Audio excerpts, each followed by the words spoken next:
بسم الله الرحمن الرحيم، والصلاة والسلام على معلم البشرية سيدنا محمد صلى الله عليه وسلم. أهلا وسهلا بكم أيها الأبطال مع الحلقة الثانية من التحصيل لمادة الرياضيات. في الشكل ما قيمة x التي تجعل L يوازي M. بما أن قيمة x تجعل المستقيمان L و M متوازيان، إذن أيها الأبطال الزاويتان 6x زائد 13 و 3x زائد 88 هما زاويتان متبادلتان خارجيا متطابقتان، وبالتالي يصبح 3x زائد 88 يساوي 6x زائد 13. بتجميع المتغيرات في الطرف الأيمن من المعادلة والثوابت في الطرف الأيسر من المعادلة، فتكون الخطوة التالية بهذه الصورة: 88 سالب 13 يساوي 6x سالب 3x. بتبسيط طرفي المعادلة 88 سالب 13 يكون الناتج 75. 6x سالب 3x الناتج 3x. بتبسيط طرفي المعادلة وذلك بقسمة الطرفين على 3 تنتج قيمة x تساوي 25. في الشكل أي الحقائق التالية ليس كافي لإثبات أن المستقيم A يوازي المستقيم B. زاوية 2 تطابق زاوية 4. بالنظر إلى الزاويتان أيها الأبطال نجد أنهما زاويتان متقابلتان بالرأس.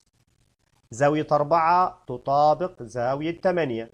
نلاحظ زاوية 4 وزاوية 8 زاويتان متناظرتان. زاوية 4 تطابق زاوية 6. بالنظر إلى الزاويتان 4 و6 نجد أنهما زاويتان متبادلتان خارجيا. زاوية 3 تطابق زاوية 5. زاوية 3 وزاوية 5 نجد أنهما زاويتان متبادلتان داخليا.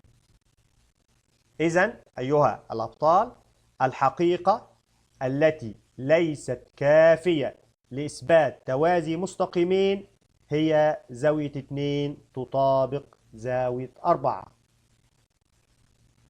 في الشكل إذا كان قياس زاوية 1 يساوي 80 فأوجد قياس زاوية 2. في البداية نسمي هذه الزاوية الزاوية 3. بالنظر إلى الزاويتان 1 و3 نجد أنهما زاويتان متجاورتان متكاملتان، وبالتالي نستطيع إيجاد قياس زاوية 3. إذن قياس زاوية 3 يساوي 180 طرح 80 يساوي 100. نلاحظ أيها الأبطال هذا الشكل الرباعي.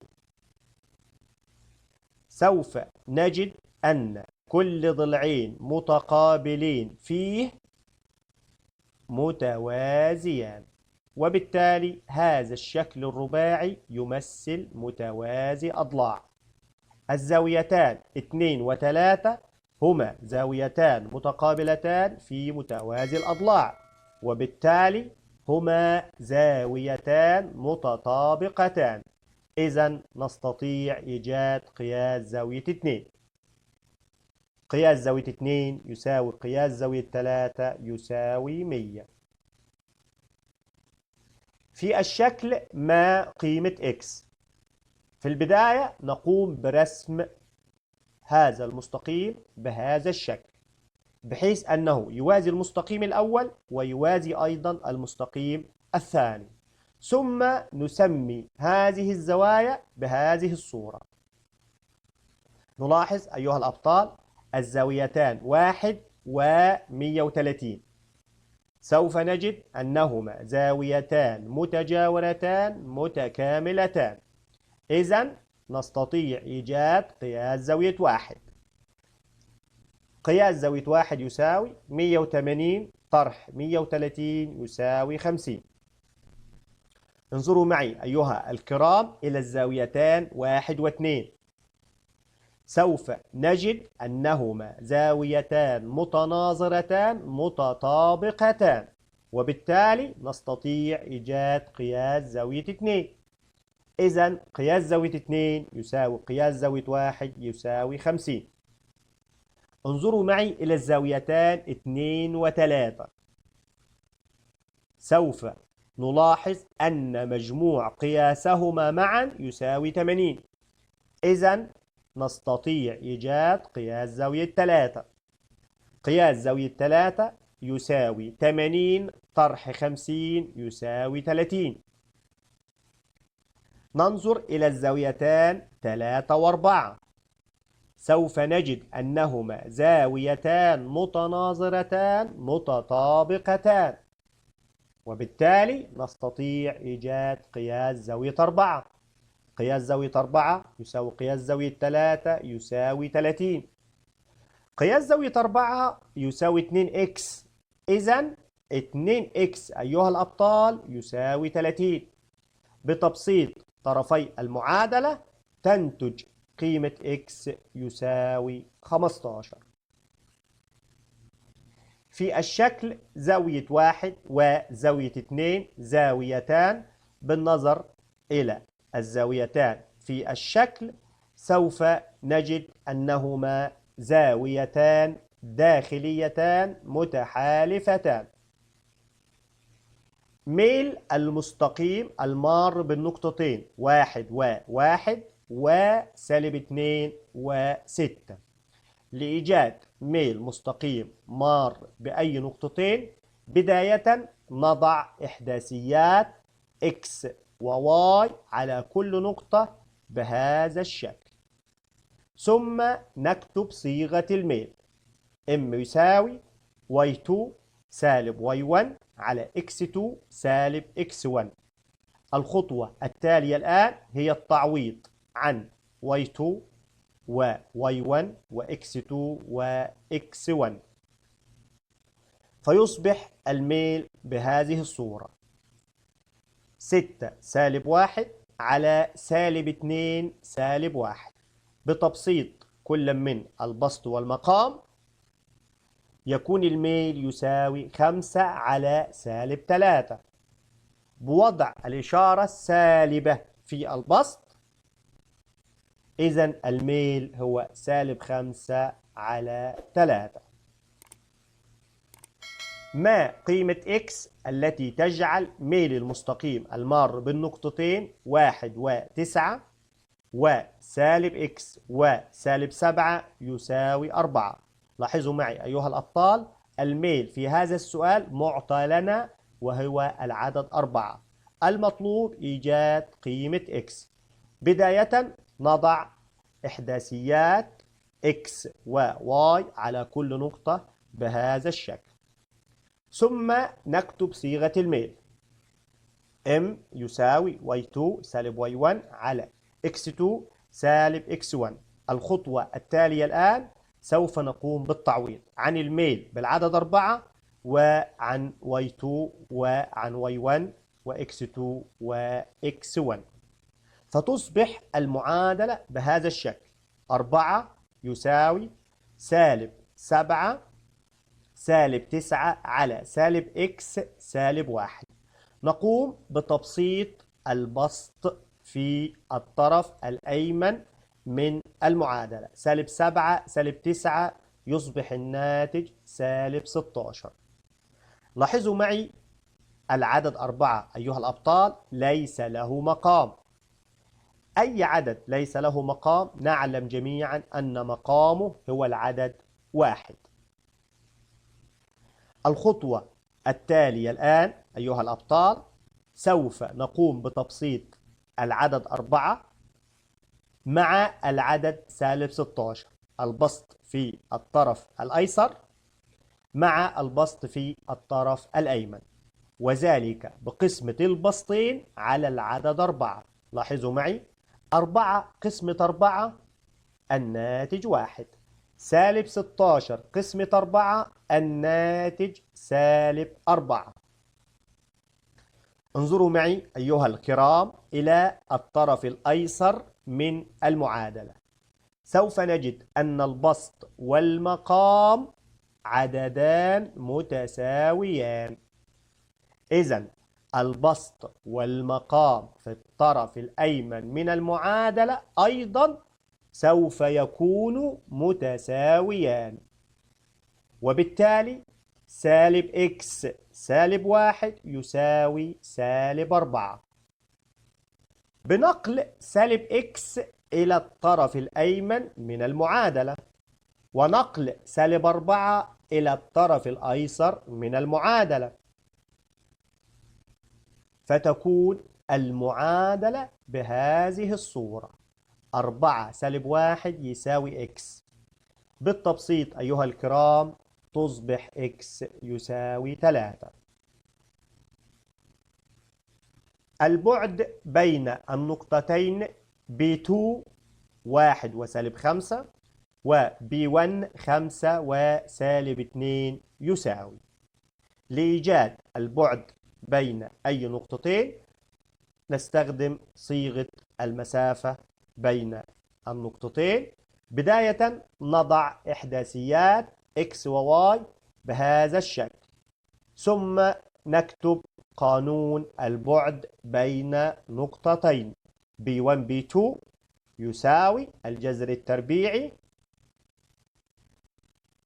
مربع الفرق بين x2 و x1 زائد مربع الفرق بين y2 و y1، ثم نقوم بالتعويض. نلاحظ B1 B2 يساوي الجذر التربيعي. الآن نقوم بالتعويض عن x2 x1 y2 y1. لاحظوا معي في هذا القوسين أيها الكرام سالب سالب، إشارتان سالبتان متتاليتان، إذن نضع قوسين بهذا الشكل، ثم نقوم بتبسيط ما تحت الجذر التربيعي. نبدأ بهذا القوسين: 5 سالب 1 الناتج 4، 4 تربيع الناتج 16،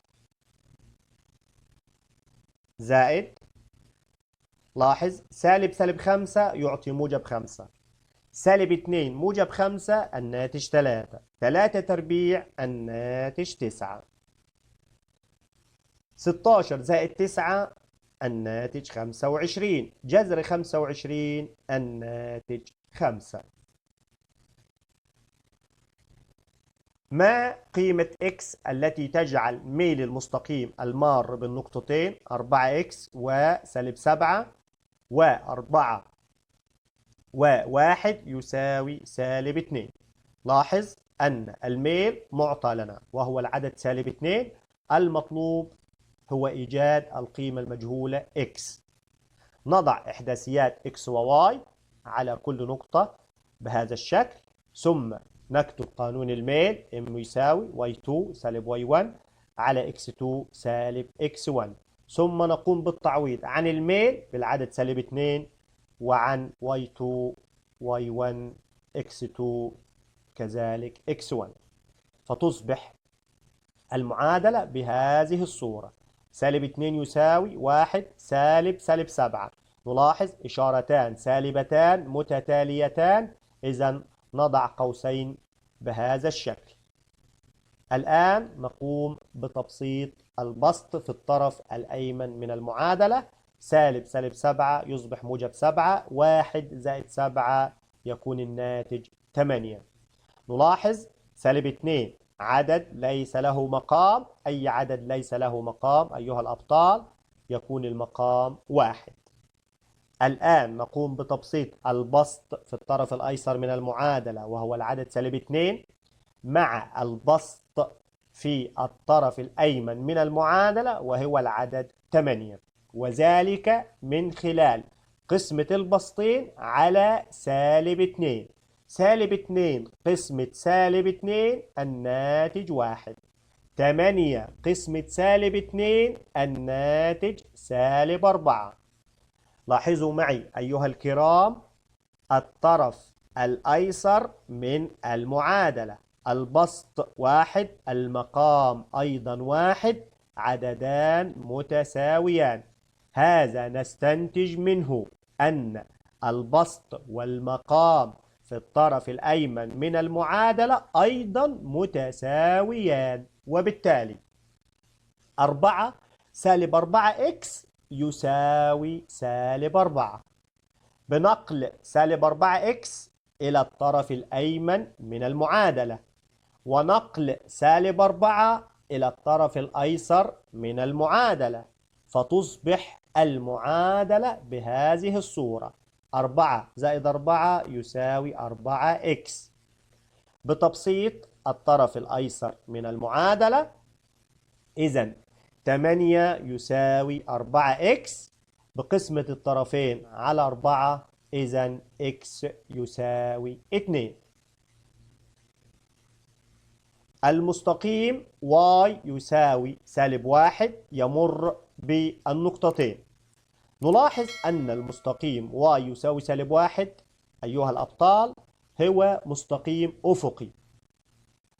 إذن نبحث عن نقطتين في الخيارات الموجودة، إحداث y في النقطتين يكون -1. نلاحظ إذن سوف نجد أن الإجابة هي دي. نلاحظ يا أبطال، إحداث y -1، إحداث y -1، وبالتالي تكون الإجابة هي الخيار دي. ما ميل المستقيم العمودي على المستقيم الذي معادلته y يساوي 3x -3؟ ميل المستقيم العمودي أيها الكرام هو معكوس مقلوب الميل المعطى. لاحظوا الميل المعطى هو معامل x في هذه المعادلة. الميل المعطى هو العدد 3، ونلاحظ أنه عدد موجب. إذن ميل المستقيم العمودي سوف يكون عدد سالب.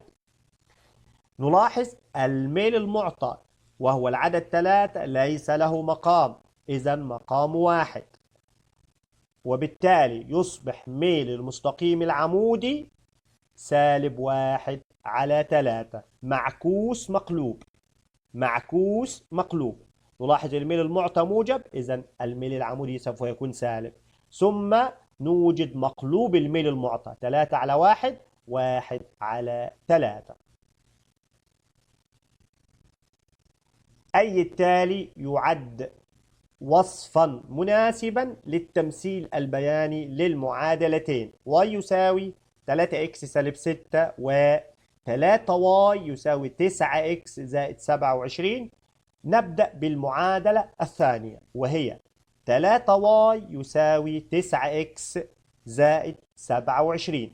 نقوم بتبسيط هذه المعادلة، وذلك بقسمة جميع الحدود على العدد 3، فتصبح المعادلة بهذه الصورة: y يساوي 3x زائد 9.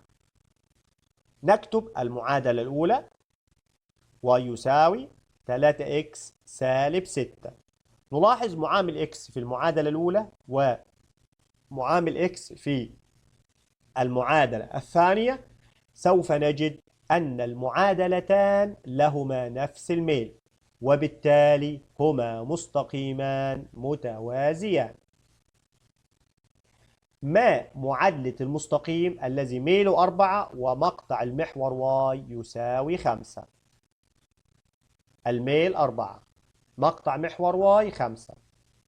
نلاحظ الخيار B: معامل x 4، مقطع محور y 5. إذن أيها الكرام الإجابة هي B. توجد طريقة أخرى لحل هذا السؤال، وهي كتابة معادلة المستقيم بصيغة الميل والمقطع، وهي بهذه الصورة: y يساوي mx زائد b. نلاحظ الm 4، مقطع محور y 5 وهو البي، فتصبح المعادلة y يساوي 4x زائد 5. ما معادلة المستقيم الذي ميله 2 ويمر بالنقطة 0 و8؟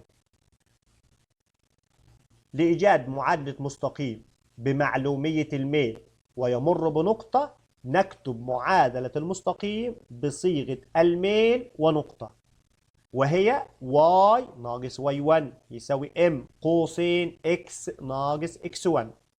الخطوة التالية الآن نقوم بالتعويض عن الميل بالعدد 2، عن x1 0 وعن y1 بالعدد 8، فتصبح المعادلة y سالب 8 يساوي 2 قوسين x ناقص 0. بتبسيط الطرف الأيمن من المعادلة يصبح لدينا y سالب 8 يساوي 2x، بنقل سالب 8 إلى الطرف الأيمن من المعادلة، فتصبح معادلة المستقيم y يساوي 2x زائد 8. ما معادلة المستقيم المار بالنقطتين 0 و5 وسالب 9 و2؟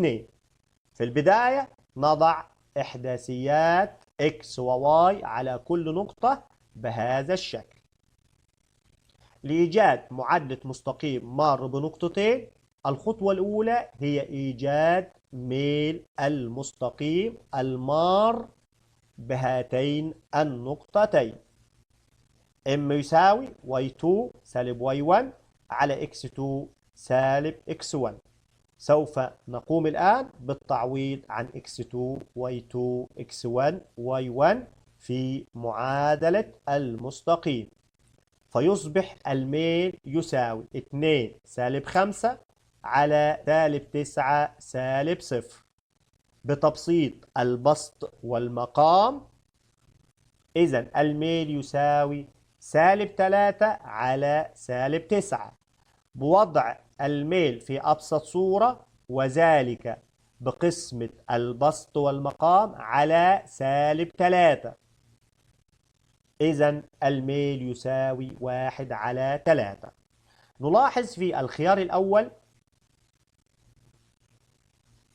الميل أيها الأبطال هو العدد 3، إذن إجابة غير صحيحة. الخيار سي الميل سالب 1 على 3، إجابة غير صحيحة.